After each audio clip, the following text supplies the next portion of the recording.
आए हुए सभी बुजुर्ग नौजवानों का मैं बहुत बहुत धन्यवाद और आभार प्रकट करना चाहता हूँ।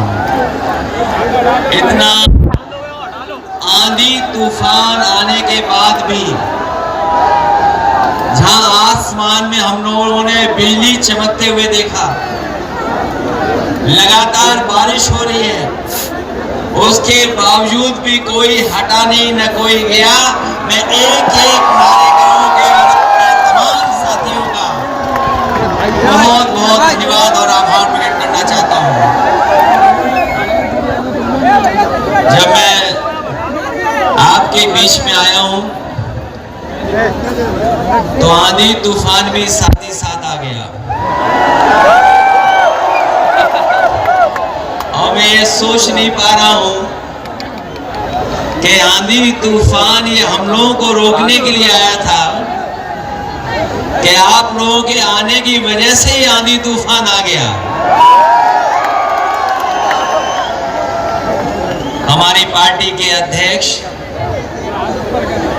आदरणीय अबू आज़िम आजमी साहब, यहां से समाजवादी पार्टी के प्रत्याशी शाहीन हिंद जी, हमारे साथ लोकसभा में सांसद एकरा हसन जी, विधायक नाहिद हसन जी, समाजवादी पार्टी के हमारे विधायक रईस भाई, संचालन कर रहे फहद, रियाज भाई और बहुत सारे लोग जो मंच पर उपस्थित हैं।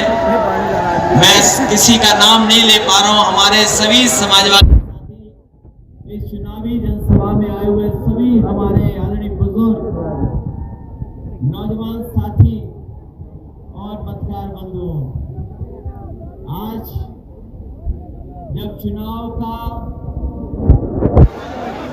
तारीख आ गई है, घोषणा हो गई है तारीख की, जब और दल इसकी तैयारी कर रहे हैं कि कौन कहां से प्रत्याशी होगा, उस समय समाजवादी पार्टी जनता के बीच में आकर के अपने प्रत्याशी के लिए आपसे सहयोग मांगने आ रहे हैं। जहां अभी देश में जहां जहां चुनाव हो रहे हैं, देश में जहां जहां चुनाव हो रहे हैं, ये देखने को मिल रहा है कि भारतीय जनता पार्टी बहुत हताश हो चुकी है।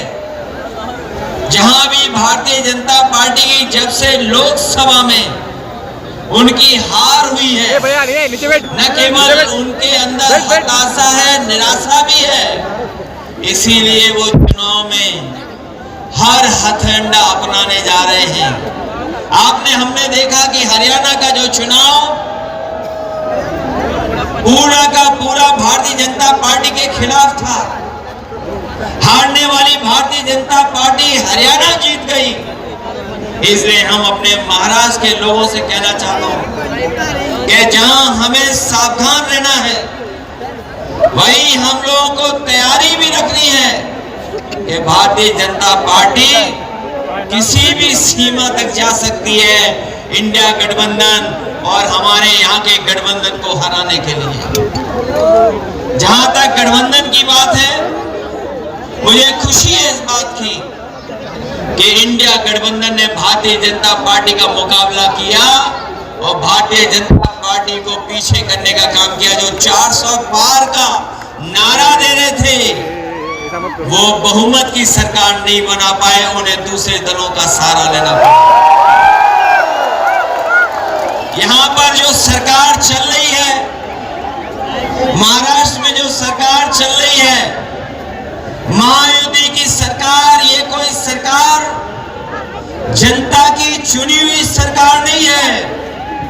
महायुति सरकार जो भारतीय जनता पार्टी की चल रही है, उसको हथिया करके चलाने का काम कर रहे सरकार। ये जनता की चुनी हुई नहीं सरकार है, ये हथियाई हुई सरकार है। और जब से महायुति सरकार बनी है, इसने जनता को महादुखी करने का काम किया है। न केवल महादुखी किया है, बल्कि सरकार में महाभ्रष्टाचार भी बढ़ा है।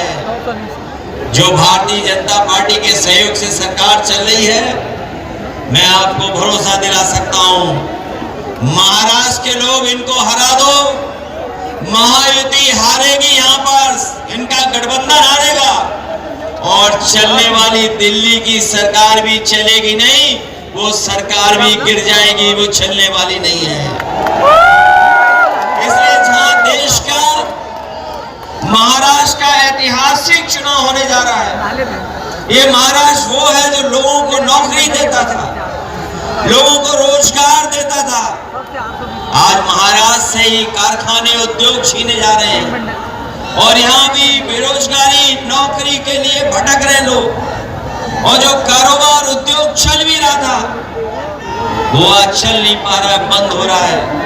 मैं जानता हूँ यहाँ बहुत सारे हमारे बुनकर भाई हैं, गरीब हैं, मजदूर हैं, जिनकी अगर मदद हुई होती तो आज जो लोग इतना दूर चल करके आए, इनके घर परिवार में खुशहाली आ जाती, लेकिन इन्होंने बुनकरों को बर्बाद करने का काम किया है।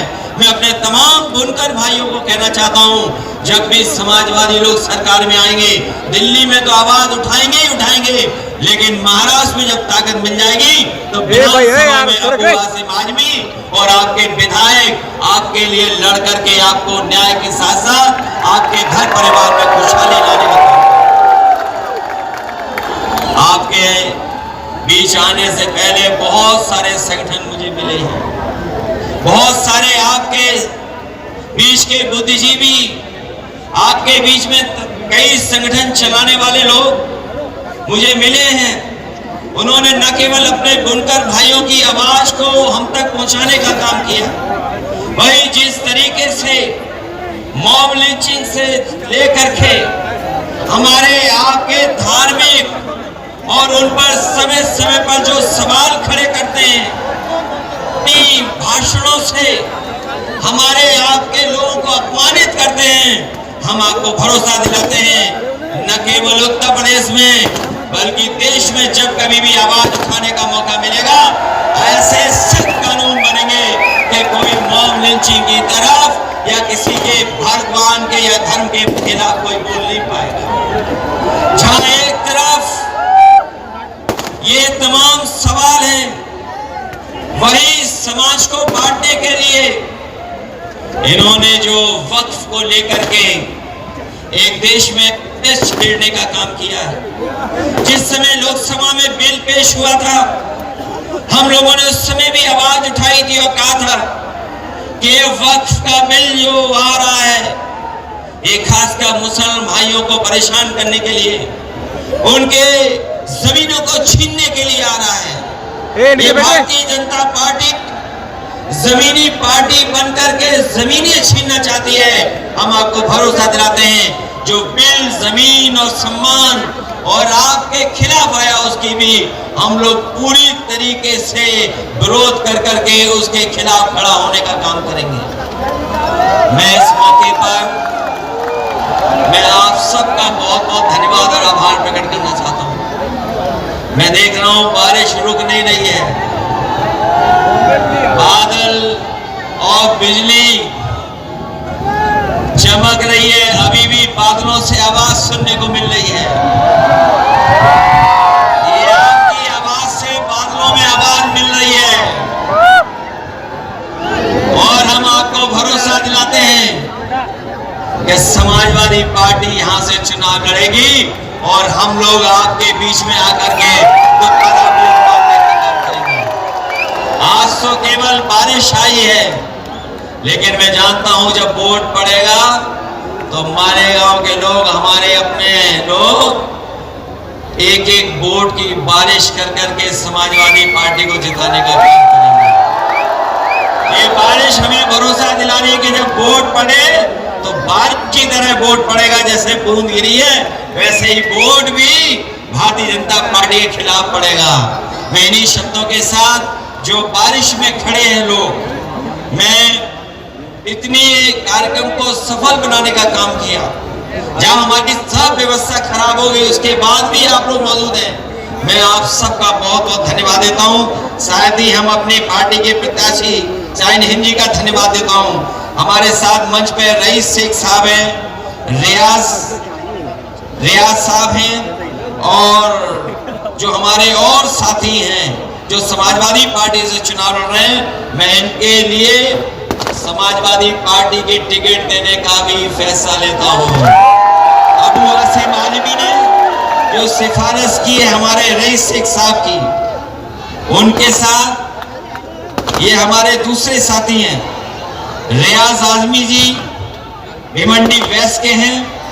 हमारे रईस शेख तो पहले से ही विधायक हैं भिवंडी ईस्ट की, और शाइनी हिंद जो आपके बीच की हैं, इनके लिए हम लोग समाजवादी पार्टी के मैं इन्हीं शब्दों के साथ आए हुए सभी साथियों का बहुत बहुत धन्यवाद देता हूँ। जैसा उत्तर प्रदेश ने कमाल किया है, सबने मिलकर के बीजेपी का मुकाबला किया, और ऐसी हार कभी बीजेपी ने सोची नहीं थी जो उत्तर प्रदेश की जनता ने उन्हें हराने का काम किया है। मैं जानता हूं जनता खिलाफ है, उनकी बुलडोजर की राजनीति के खिलाफ है, जो उनकी इनकाउंटर की राजनीति उसके खिलाफ जनता है।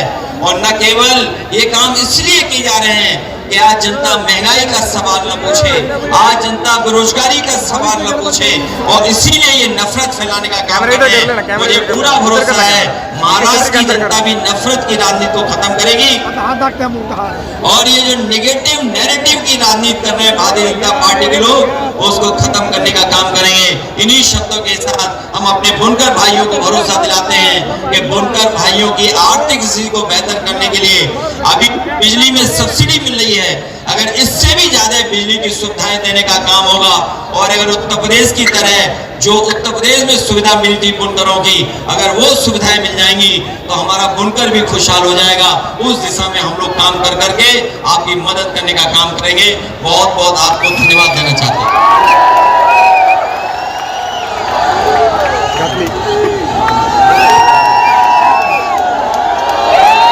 क्या हाल बा? ठीक बा?